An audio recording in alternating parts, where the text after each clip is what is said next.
inside Wilma this morning, doing a couple little odd and end repairs today, kind of some tiny upgrades. But anyway, just wanted to give you a little look and insight into what we're doing.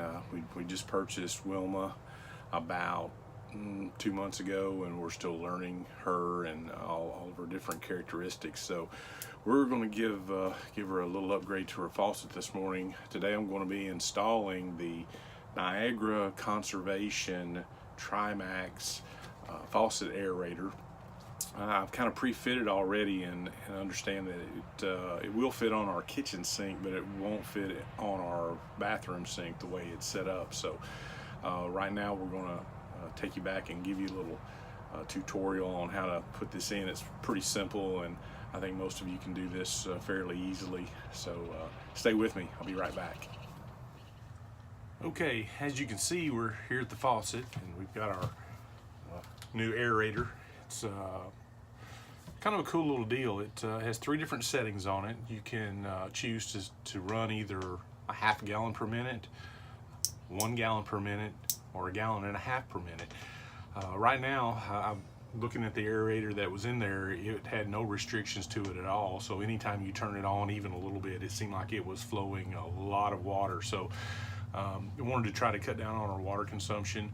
You know, right now we're not really out full timing. We're just kind of our weekend warrior type RVers, and we're looking forward to taking some trips. Next summer we've got a big one planned, but right now we're just kind of doing things slowly and learning as we go, so to speak. So I just thought this would be a good little way. I've watched a lot of boondocking videos and full-time videos, and I know water conservation is one of those things that people say is paramount when you're RVing. So we're going to give this a shot. Like I said, it's a pretty simple little deal. So I've already taken the original aerator off, and it comes with an adapter.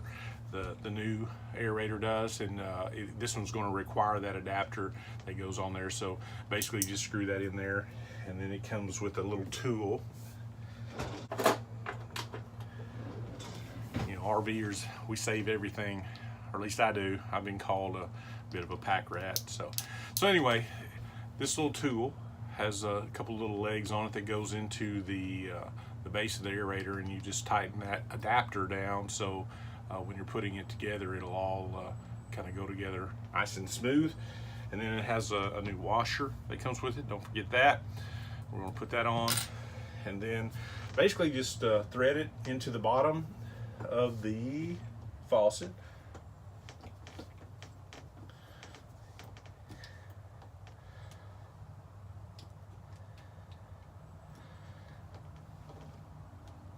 Just like so. So I didn't read the instructions. Don't know that was necessary here, but basically it's tight, hand tight. It's all you need. Has the 3 different settings. It's right there on the front of it. You can easily change it to adapt to whatever you're doing. So anyway, I hope this helps. I found that particular item on Amazon, $4.79. Pretty easy little deal. So if you have a need to lower your water consumption, might work for you. Check us out. Thanks.